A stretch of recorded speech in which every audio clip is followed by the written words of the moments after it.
Māyā, literally illusion or magic, has multiple meanings in Indian philosophies depending on the context. In ancient Vedic literature, Māyā literally implies extraordinary power and wisdom. In later Vedic texts and modern literature dedicated to Indian traditions, Māyā connotes a magic show, an illusion where things appear to be present but are not what they seem. Māyā is also a spiritual concept connoting that which exists but is constantly changing and thus is spiritually unreal, and the power of the principle that conceals the true character of spiritual reality.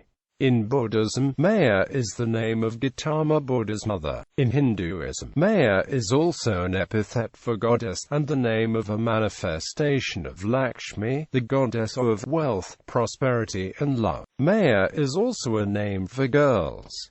Etymology and terminology. Māyā is a word with unclear etymology, probably comes from the root mā, which means to measure. According to Mynheer Williams, Māyā meant wisdom and extraordinary power in an earlier, older language, but from the Vedic period onwards, the word came to mean illusion, unreality, deception, fraud, trick, sorcery, witchcraft and magic. However, P.D. Shastri states that the Mynheer Williams list is a loose definition, misleading generalization, and not accurate in interpreting ancient Vedic and medieval-era Sanskrit texts. Instead, he suggests a more accurate meaning of Māyā is appearance, not in mere illusion. According to William Mahoney, the root of the word may be man or to think, implying the role of imagination in the creation of the world. In early Vedic usage, the term implies, states Mahoney, the wondrous and mysterious power to turn an idea into a physical reality. Franklin Southworth states the word's origin is uncertain, and other possible roots of Māyā include may meaning mystify, confuse, intoxicate, delude, as well as may, which means disappear, be lost. Jan Gonda considers the word related to Mā, which means mother, as to Tracy Pinchman and Adrian Snodgrass, serving as an epithet for goddesses such as Lakshmi. Māyā here implies art is the maker's power, writes Sima, a mother in all three worlds, a creatrix. Her magic is the activity in the will spirit. A similar word is also found in the Avestan Māyā with the meaning of magic power. Hinduism literature. The Vedas words related to and containing Māyā, such as Māyāva, occur many times in the Vedas. These words have various meanings, with interpretations that contest it, and some are names of deities that do not appear in texts of 1st millennium BCE and later. The use of word Māyā in Rig Veda, in the later era context of magic, illusion, power, occurs in many hymns. One titled Māyā Beda includes hymns 10.177.1 through 10.177.3, as the battle unfolds between the good and the evil, as follows. The above Māyā Beda hymn discerns, using symbolic language, a contrast between mind influenced by light and magic. The hymn is a call to discern one's enemies, perceive artifice, and distinguish, using one's mind, between that which is perceived and that which is unperceived. Rig Veda does not connote the word Māyā as always good or always bad. It is simply a form of technique, mental power and means. Rig Veda uses the word in two contexts, implying that there are two kinds of Māyā, divine Māyā and undivine Māyā, the former being the foundation of truth, the latter of falsehood. Elsewhere in Vedic mythology, Indra uses Māyā to conquer Vritra. Varuna's supernatural power is called Māyā. Māyā, in such examples, connotes powerful magic, which both Devas and Asuras use against each other. In the Yajurveda, Māyā is an unfathomable plan. In the Aitareya Brahmana, Māyā is also referred to as Urjhajivi, hostile to gods and sacrifices. The hymns in Book 8, Chapter 10 of Atharva Veda describe the primordial woman Viraj and how she willingly gave the knowledge of food, plants, agriculture, husbandry, water, prayer, knowledge, strength, inspiration, concealment, charm, virtue, vice to gods, demons, men and living creatures, despite all of them making her life miserable. In hymns of 8.10.22, Viraj is used by asuras who call her as Māyā as follows. The contextual meaning of Māyā in Atharva Veda is power of creation, not illusion. Gonda suggests the central meaning of Māyā in Vedic literature is wisdom and power enabling its possessor, or being able itself to create, devise, contrive, effect, or do something. Māyā stands for anything that has real, material form, human and non-human, but that it does not reveal the hidden principles and implicit knowledge that creates it.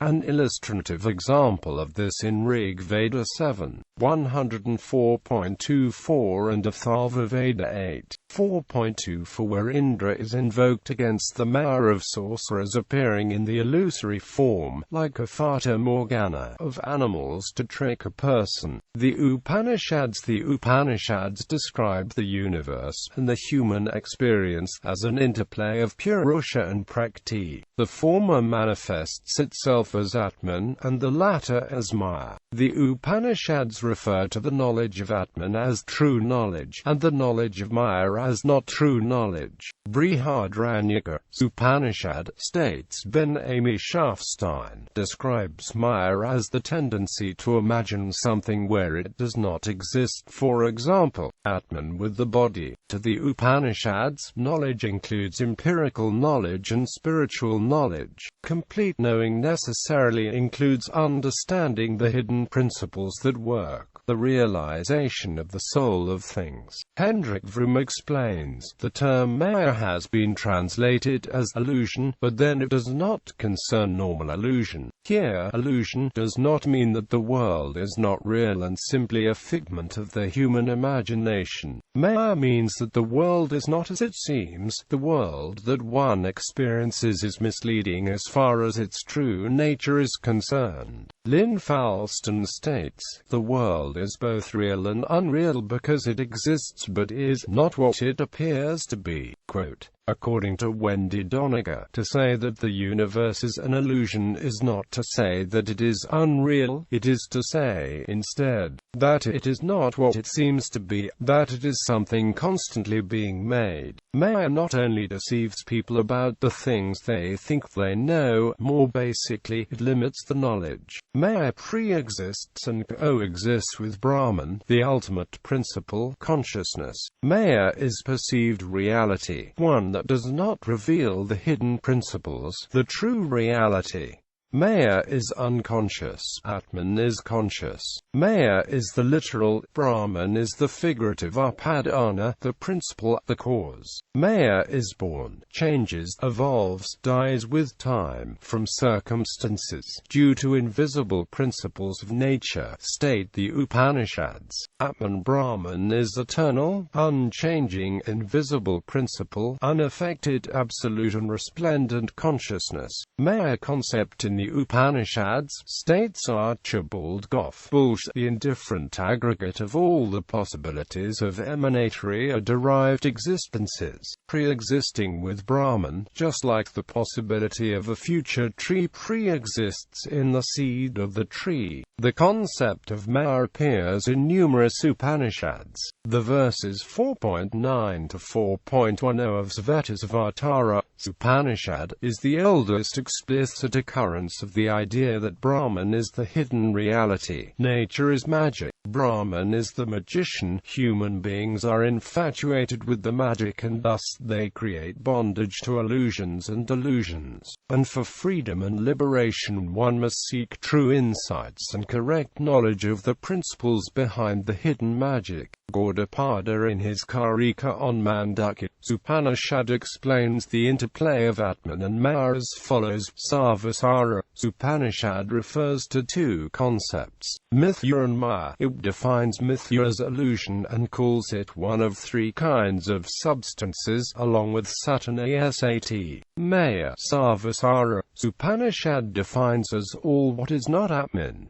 Maya has no beginning, but has an end. Maya, declares Sarvasara, is anything that can be studied and subjected to proof and disproof, anything with gunas. In the human search for self-knowledge, Maya is that which obscures, confuses and distracts an individual. The Puranas and Tamil texts in Puranas and Vaishnava theology, Maya is described as one of the 9 Shaktis of Vishnu. Maya became associated with sleep, and Vishnu's Maya is sleep which envelopes the world when he awakes to destroy evil. Vishnu's, like Indra, is the master of Maya, and Maya envelopes Vishnu's body. The Bhagavata Purana narrates that the sage Markandeya requests Vishnu to experience his Maya. Vishnu appears as an infant floating on a fig leaf in a deluge and then swallows the sage, the sole survivor of the cosmic flood. The sage sees various worlds of the universe, gods etc., and his own hermitage in the infant's belly. Then the infant breathes out the sage, who tries to embrace the infant, but everything disappears and the sage realizes that he was in his hermitage the whole time and was given a flavor of Vishnu's Maya, the magic creative power. Maya was always a monopoly of the central solar god, and was also associated with the early solar prototype of Vishnu in the early Aditya phase. In Sangam period Tamil literature, Krishna is found as Mayan, with other attributed names such as Mal, Tirumal, Perumal and Mayavan. In the Tamil classics, Durga is referred to by the feminine form of the word viz. Māyā, wherein she is endowed with unlimited creative energy and the great powers of Vishnu's, and is hence Vishnu Maya. Māyā, the Shaiva Siddhanta sub-school of Hinduism, states Hilkos Commerce is reality and truly existent, and one that exists to provide souls with bhuvana, bhogaptanu and karana. Schools of Hinduism need to understand Maya. The various schools of Hinduism, particularly those based on naturalism, rationalism or ritualism, questioned and debated what is Maya, and the need to understand Maya. The Vedanta and Yoga schools explained that complete realization of knowledge requires both the understanding of ignorance, doubts and errors, as well as the understanding of invisible principles, incorporeal and the eternal truths. In matters of self-knowledge, stated Shankara in his commentary on Taittiriya Upanishad, one is faced with the question, who is it that is trying to know, and how does he attain Brahman? Quote, "It is absurd," states Shankara, "to speak of one becoming himself, because thou art that already. Realizing and removing ignorance is a necessary step, and this can only come from understanding and looking beyond Maya. The need to understand Maya is like the metaphorical need for road. Only when the country to be reached is distant," states Shankara, "that a road must be pointed out. It is a meaningless contradiction to assert, I am right now in my village, but I need a road to reach my village." Quote, "It is the confusion, ignorance and illusions that need to be repealed. It is only when the knower sees nothing else but his self that he can be fearless and permanent." Vivekananda explains the need to understand Maya as follows: "The Vedas cannot show you Brahman, you are that already. They can only help to take away the veil that hides truth from our eyes. The cessation of ignorance can only come when I know that God and I are one. In other words, identify yourself with Atman, not with human limitations. The idea that we abound is only an illusion. Freedom is inseparable from the nature of the Atman. This is ever pure, ever perfect, ever unchangeable. The text Yoga Vasitha explains the need to understand Māyā as follows: just as when the dirt is removed, the real substance is made manifest, just as when the darkness of the night is dispelled, the objects that were shrouded by the darkness are clearly seen. When ignorance is dispelled, truth is realized. Samkhya school. The early works of Samkhya, the rationalist school of Hinduism, do not identify directly mention the Māyā doctrine. The discussion of Māyā theory, calling it into question, appears after the theory gains ground in Vedanta school of Hinduism. Vachaspati Misra's commentary on the Samkhya-Karika, for example, questions the Māyā doctrine, saying, "It is not possible to say that the notion of the phenomenal world being real is false, for there is no evidence to contradict it." Samkhya school steadfastly retained its duality concept of Prakriti and Purusha, both real and distinct, with some texts equating Prakriti to be Māyā, that is, not illusion, but real, with three gunas in different proportions whose changing state of equilibrium defines the perceived reality. James Ballantyne, in 1885, commented on Kapala's Sankhya aphorism 5.72, which he translated as "everything except nature and soul is uneternal." According to Ballantyne, this aphorism states that the mind, ether, etc. in a state of cause are called nature and not intellect. He adds that scriptural texts such as Shvetashvatara,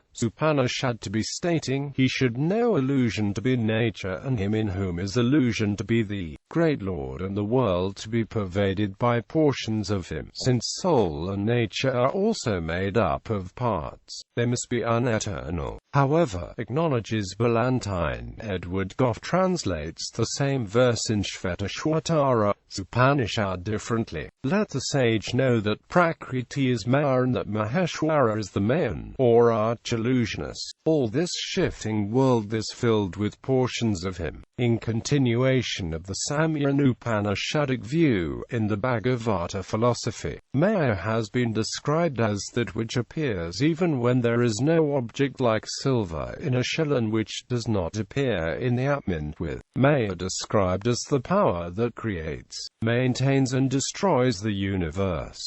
Nyaya school. The realism-driven Nyaya school of Hinduism denied that either the world of the soul are an illusion. Nayikas developed theories of illusion, typically using the term mithya, and stated that illusion is simply flawed cognition, incomplete cognition, or the absence of cognition. There is no deception in the reality of Prakriti, Pradhana or Purusa, only confusion, a lack of comprehension, a lack of cognitive effort. According to Nyaya scholars, to them, illusion has echoes that rules of reason and proper pramanas can uncover. Illusion, stated Nyayikas, involves the projection into current cognition of predicated content from memory. This projection illusion is misplaced, and stereotypes something to be what it is not. The insights on theory of illusion by Nyaya scholars were later adopted and applied by Advaita Vedanta scholars. Yoga school. Māyā in yoga school is the manifested world and implies divine force. Yoga and Māyā are two sides of the same coin, states Sima, because what is referred to as Māyā by living beings who are enveloped by it, is yoga for the Brahman, whose yogic perfection creates the Māyā. Māyā is neither illusion nor denial of perceived reality to the yoga scholars. Rather, yoga is a means to perfect the creative discipline of mind and body-mind force to transform Māyā. The concept of yoga as power to create Māyā has been adopted as a compound word yogamaya by the theistic sub-schools of Hinduism. It occurs in various mythologies of the Puranas. For example, Shiva uses his yogamaya to transform Markandeya's heart in Bhagavata Puranas chapter 12.10, while Krishna counsels Arjuna about yogamaya in hymn 7.25 of Bhagavad Gita. Vedanta school. Māyā is a prominent and commonly referred to concept in Vedanta philosophies. Māyā is often translated as illusion in the sense of appearance. Human mind constructs a subjective experience, states Vedanta school, which leads to the peril of misunderstanding Māyā as well as interpreting Māyā as the only and final reality. The Vedantins assert the perceived world, including people, are not what they appear to be. There are invisible principles and laws at work, true invisible nature in others and objects, and invisible soul that one never perceives directly. But this invisible reality of self and soul exists, assert Vedanta scholars. Māyā is that which manifests, perpetuates a sense of false duality. This manifestation is real, but it obfuscates and eludes the hidden principles and true nature of reality. Vedanta school holds that liberation is the unfettered realization and understanding of these invisible principles, the self, that the self in oneself is same as the self in another and the self in everything. The difference within various sub-schools of Vedanta is the relationship between individual soul and cosmic soul. Non-theistic Advaita sub-school holds that both are one. Everyone is thus deeply connected oneness. There is God in everyone and everything, while theistic Dvaita and other sub-schools hold that individual souls and God's soul are distinct and each person can at best love God constantly to get one's soul infinitely close to his soul. Advaita Vedanta. In Advaita Vedanta philosophy, there are two realities, Vyavaharika and Paramartika. Māyā is the empirical reality that entangles consciousness. Māyā has the power to create a bondage to the empirical world, preventing the unveiling of the true, unitary self, the cosmic spirit, also known as Brahman. The theory of Māyā was developed by the 9th century Advaita Hindu philosopher Adi Shankara. However, competing theistic Dvaita scholars contested Shankara's theory, and stated that Shankara did not offer a theory of the relationship between Brahman and Māyā. A later Advaita scholar Prakasatman addressed this by explaining, Māyā and Brahman together constitute the entire universe. Just like two kinds of interwoven threads create a fabric, Māyā is the manifestation of the world, whereas Brahman, which supports Māyā, is the cause of the world. Māyā is a fact in that it is the appearance of phenomena. Since Brahman is the sole metaphysical truth, Māyā is true in epistemological and empirical sense. However, Māyā is not the metaphysical and spiritual truth. The spiritual truth is the truth forever, while what is empirical truth is only true for now. Since Māyā is the perceived material world, it is true in perception context, but is untrue in spiritual context of Brahman. Māyā is not false, it only clouds the inner self and principles that are real. True reality includes both Vyavaharika and Paramartika, the Māyā and the Brahman. The goal of spiritual enlightenment, state Advaitins, is to realize Brahman, realize the fearless, resplendent oneness.